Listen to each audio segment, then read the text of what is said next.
come to bend on the door. Forgive me, Delilah, I just couldn't take anymore.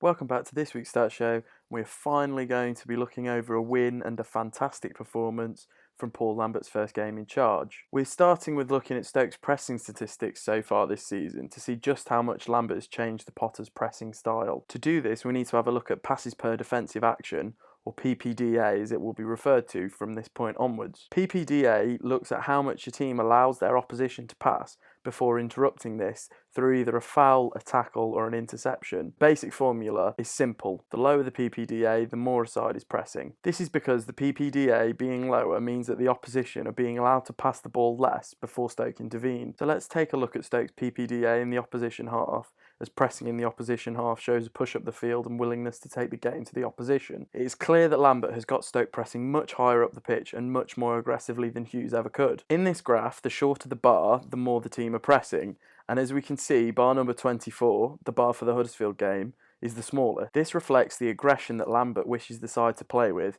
and also reflects the lack of it Hughes installed. But it also indicates towards Lambert having a clear plan rather than just getting his players to run more. Any PPDA under 5 suggests there is some seriously strong pressing going on, and this cannot be achieved by hard work alone.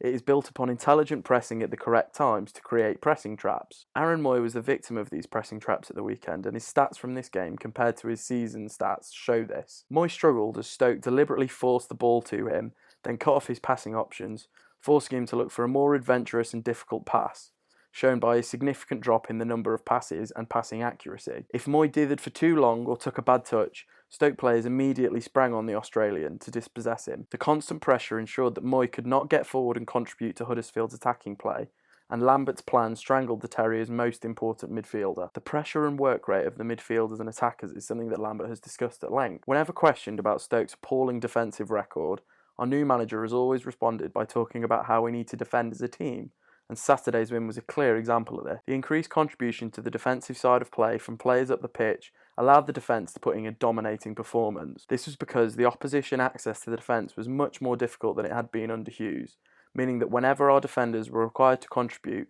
they would go into the challenge in a strong position. Nothing displays this more than the aerial duels won by Shawcross and Zuma. The aerial dominance of the centre-half pairing came from the pressing up the field of the rest of the side, forcing the Huddersfield players to rush their long balls, meaning they were not as well placed as they could have been with more time on the ball. It is clear that Lambert has installed a new philosophy into the side, as well as instilling a much harder work ethic.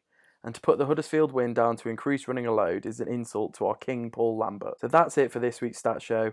Let us know in the comments what you want us to cover in the coming weeks. Leave the video a like if you've enjoyed it, and subscribe to the Bear Pit TV.